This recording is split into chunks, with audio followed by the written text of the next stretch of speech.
Trump Republicans. Stupid is as stupid does. And Tommy Tuberville is consistently one of the most radical, one of the most reckless, and one of the most ridiculous members of the entire Congress. I mean, he does this consistently. And right now, he's saying we need more white nationalists in the military. We need more white nationalists in America with guns who are trained in combat operations. It's absolutely irresponsible. It's totally ridiculous. And he sounds like he's recruiting for the Army of the Confederacy, not the United States Army in 2023. He's remotely out of touch with what's happening inside of our military.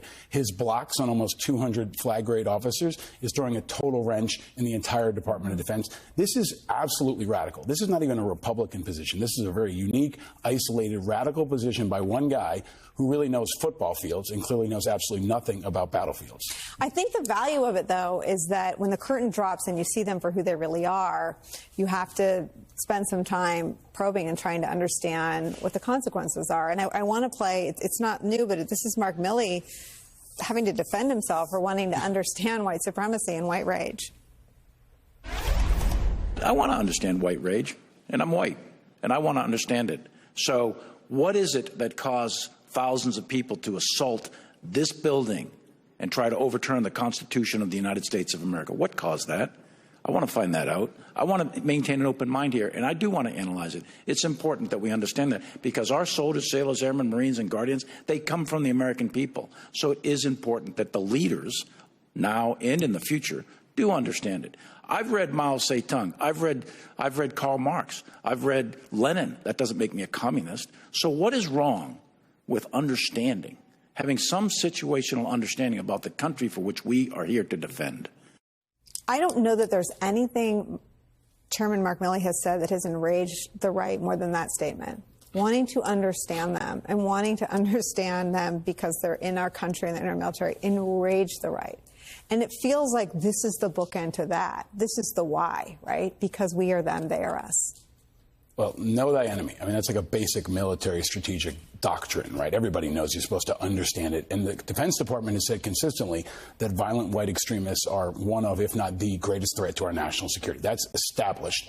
If Senator Tuberville wants to read something other than a football playbook, it should be the defense doctrine, defense assessments that continue to underscore this threat internally. That's a bigger threat, frankly, than anything overseas. And another point here.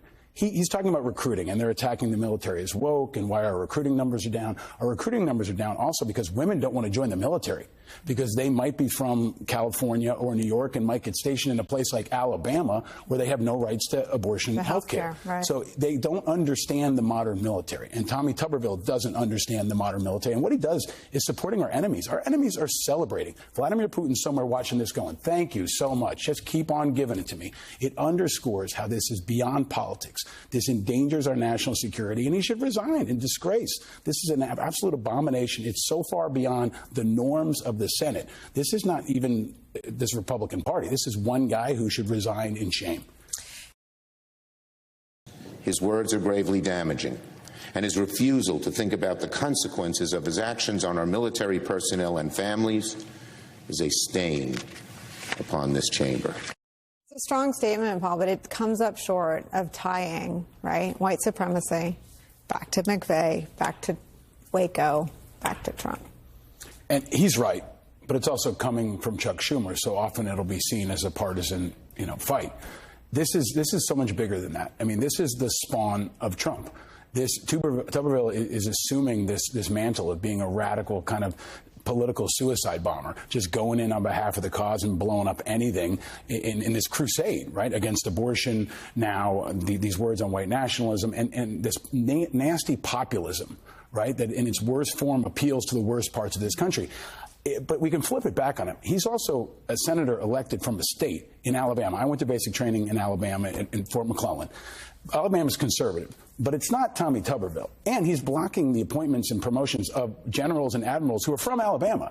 So the people of Alabama are the ones that have to push back on this. Retired military folks, veterans in the state of Alabama have to push back. Chuck Schumer is going to do his thing. He's right. He's taking the right position. But it has to come from the middle, has to come from independents like me, and it has to come from veterans and common sense, ordinary people who maybe aren't political to hold Tuberville accountable in his state. And Mitch McConnell, again, I said he disagreed. He could...